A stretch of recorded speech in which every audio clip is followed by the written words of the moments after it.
दोस्तों, अगर आप भी सचिन, रविंद्र, रोहित शर्मा और MS धोनी को बेहतरीन खिलाड़ी मानते हैं तो वीडियो को लाइक जरूर कीजिएगा।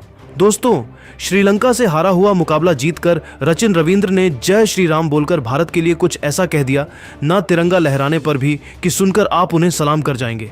आखिरकार वर्ल्ड कप में एक और जीत दर्ज करके सेमीफाइनल की तरफ कदम बढ़ाकर भारत देश के लिए, भारतीय फैंस के लिए और साथ ही साथ तिरंगे पर क्या बोल गए दोस्तों सचिन रविंद्र। आपको उनके बयान का पूरा वीडियो दिखाएंगे जीत के बाद का। लेकिन उससे पहले आप सभी को क्या लगता है, सचिन रविंद्र और हार्दिक पांड्या में आपका फेवरेट कौन है? नीचे कमेंट करके बताना बिल्कुल नहीं भूलिए। दोस्तों, T20 वर्ल्ड कप के चंद मुकाबले बचे हैं और अब यह दिन पर दिन रोमांचक होता चला जा रहा है और इसका एक और रोमांचक मुकाबला आज श्रीलंका के कोलंबो क्रिकेट स्टेडियम में खेला गया। न्यूजीलैंड और श्रीलंका की टीम आमने सामने इस मुकाबले में आई। दोस्तों, दोनों टीमों में ज्यादा फर्क नहीं है और इन दोनों टीमों में लड़ाई है सेमीफाइनल में पहुंचने की। खैर दोस्तों, मुकाबला शुरू होता है। श्रीलंका की टीम टॉस जीतती है और टॉस जीतकर पहले गेंदबाजी चुनती है। दोस्तों, कोलंबो के आर प्रेमदासा क्रिकेट स्टेडियम में खेले गए इस मुकाबले में श्रीलंका के कप्तान दासुन शनाका ने टॉस जीतकर पहले गेंदबाजी करने का फैसला किया। उनका मकसद साफ था, नई गेंद से न्यूजीलैंड के बल्लेबाजों पर दबाव बनाकर जल्दी विकेट निकालना। लेकिन मैदान पर उतरते ही कीवी बल्लेबाजों ने दिखा दिया कि वे आज बड़े स्कोर के इरादे से आए हैं। न्यूजीलैंड की ओर से पारी की शुरुआत करने उतरे टिम सीफर्ट और फिन एलन। दोनों ने शुरुआत में संभल कर खेलते हुए पिच को समझा। हालांकि फिन एलन ने शुरू से ही आक्रामक रुख अपनाया और कुछ शानदार चौके छक्के लगाकर रणगति बढ़ाई। तीसरे ओवर में उन्होंने महीश तीक्ष्णा की गेंद पर एक लंबा छक्का जड़कर दर्शकों को चौंका दिया। लेकिन 23 रन बनाने के बाद वह कैच आउट हो गए और श्रीलंका को पहली सफलता मिली। इसके बाद सचिन रविंद्र क्रीज पर आए और उन्होंने आते ही जिम्मेदारी संभाली। सचिन ने शानदार टाइमिंग के साथ बल्लेबाजी की और लगातार बाउंड्री लगाई। दूसरी ओर टिम सीफर्ट ज्यादा देर टिक नहीं सके और 8 रन बनाकर आउट हो गए। इसके बाद ग्लेन फिलिप्स ने सचिन का साथ दिया और तेजी से रन बटोरने की कोशिश की। सचिन रविंद्र इस दौरान बेहद शानदार फॉर्म में नजर आए। उन्होंने 22 गेंदों में 32 रन बनाए, जिसमें चौके और छक्के शामिल थे। उनकी पारी ने न्यूजीलैंड को मजबूत स्थिति में पहुंचाया। हालांकि 11वें ओवर में वह आउट हो गए, जिससे टीम को झटका लगा। मिडिल ऑर्डर में डैरिल मिचेल और मार्क चैपमैन से बड़ी उम्मीदें थीं, लेकिन दोनों ज्यादा योगदान नहीं दे सके। मिचेल सिर्फ 3 रन बनाकर आउट हुए, जबकि चैपमैन खाता भी नहीं खोल पाए। लगातार विकेट गिरने से न्यूजीलैंड थोड़ी देर के लिए दबाव में आ गया। इसके बाद कप्तान मिचेल सेंटनर ने मोर्चा संभाला। उन्होंने बेहद आक्रामक अंदाज में बल्लेबाजी की और श्रीलंकाई गेंदबाजों पर जमकर हमला बोला। सेंटनर ने सिर्फ 26 गेंदों में 47 रन की तूफानी पारी खेली, जिसमें 4 छक्के शामिल थे। उनकी बल्लेबाजी ने मैच का रुख पूरी तरह बदल दिया। दूसरे छोर पर कोल मैककोनी ने भी शानदार साथ निभाया। उन्होंने समझदारी और आक्रामकता का बेहतरीन संतुलन दिखाते हुए नाबाद 31 रन बनाए। दोनों बल्लेबाजों ने अंतिम ओवरों में तेजी से रन जोड़कर स्कोर को मजबूत बना दिया।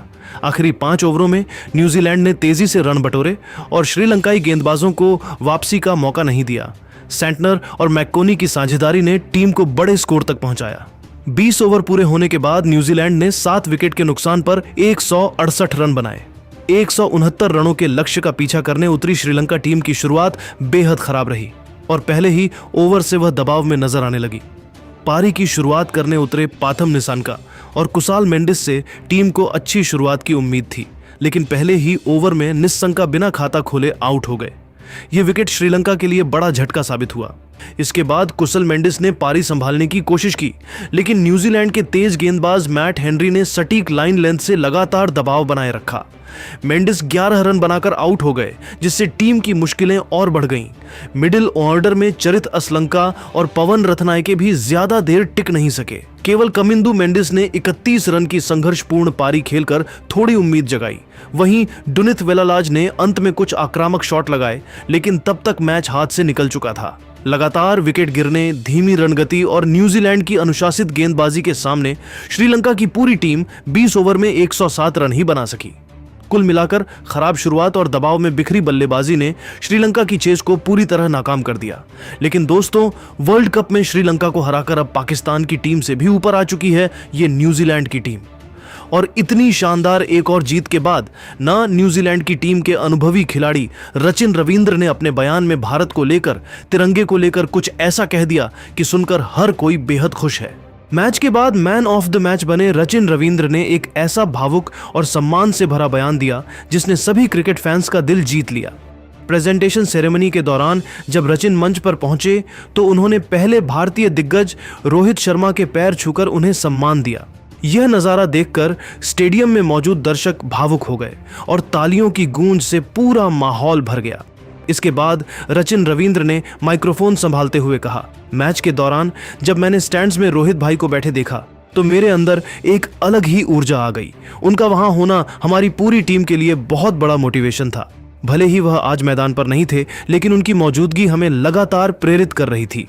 उन्होंने आगे कहा, रोहित भाई सिर्फ एक महान खिलाड़ी ही नहीं बल्कि एक शानदार लीडर भी हैं। उन्होंने भारतीय टीम के अंदर जो कल्चर बनाया है, जो सोच विकसित की है, वही आज पूरी दुनिया के लिए मिसाल बन चुकी है।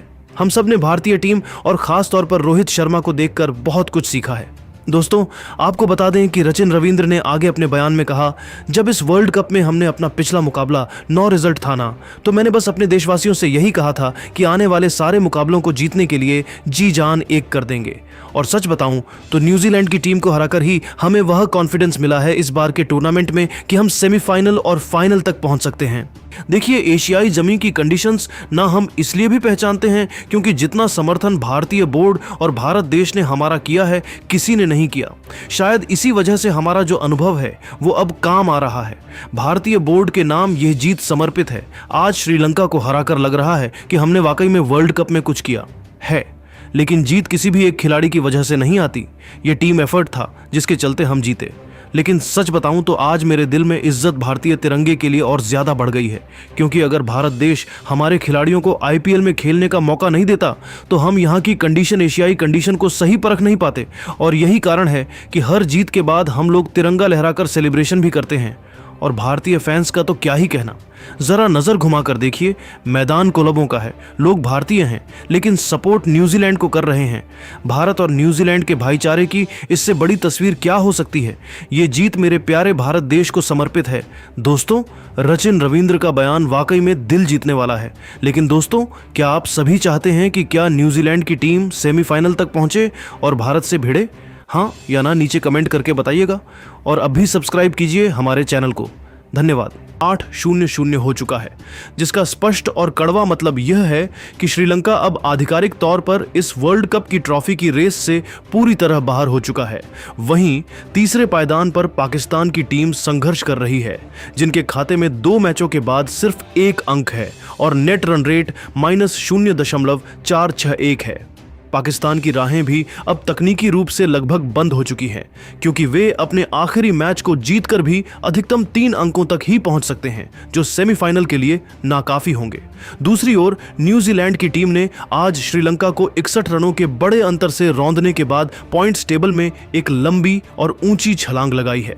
न्यूजीलैंड के अब 2 मैचों में 3 अंक हो गए हैं और उनका नेट रन रेट +3.050 का बेहद शक्तिशाली और सुरक्षित हो गया है। कीवी टीम को अब बस अपना अगला मुकाबला जीतना है और वे गर्व के साथ सेमीफाइनल में प्रवेश कर जाएंगे। लेकिन इस पूरे ग्रुप बी में जो टीम सबसे बेखौफ होकर खेल रही है वह है इंग्लैंड। इंग्लैंड की टीम 4 अंकों और +1.491 के रन रेट के साथ सेमीफाइनल के लिए आधिकारिक तौर पर क्वालिफाई कर चुकी है। इंग्लैंड इस टी20 वर्ल्ड कप 2026 की पहली ऐसी टीम बन गई है जिसने अपनी काबिलियत के दम पर सबसे पहले अंतिम 4 में अपनी जगह पक्की कर ली है और बाकी टीमों के लिए खतरे की घंटी बजा दी है। तो दोस्तों, समीकरण साफ है कि इंग्लैंड सेमीफाइनल में पहुंच चुका है, जबकि श्रीलंका और पाकिस्तान बाहर होने की कगार पर हैं। ग्रुप ए से वेस्टइंडीज और दक्षिण अफ्रीका मजबूत दिख रहे हैं, जबकि भारत को चमत्कारिक वापसी की जरूरत है। अगर भारतीय टीम अपने बाकी 2 मैच जीत लेती है और रन रेट में सुधार करती है तो हमें 9 मार्च को होने वाले फाइनल में एक बार फिर टीम इंडिया का जलवा देखने को मिल सकता है। लेकिन उसके लिए सूर्या कुमार यादव की कप्तानी में टीम को जिम्बाब्वे के खिलाफ 26 फरवरी को चेपॉक में अपना सब कुछ झोंकना होगा। वैसे दोस्तों, आप सभी को क्या लगता है, क्या भारतीय टीम इस मुश्किल समीकरण को पार कर पाएगी? क्या भारत और इंग्लैंड का सेमीफाइनल मुकाबला होगा? अपनी राय नीचे कमेंट बॉक्स में जरूर बताएं।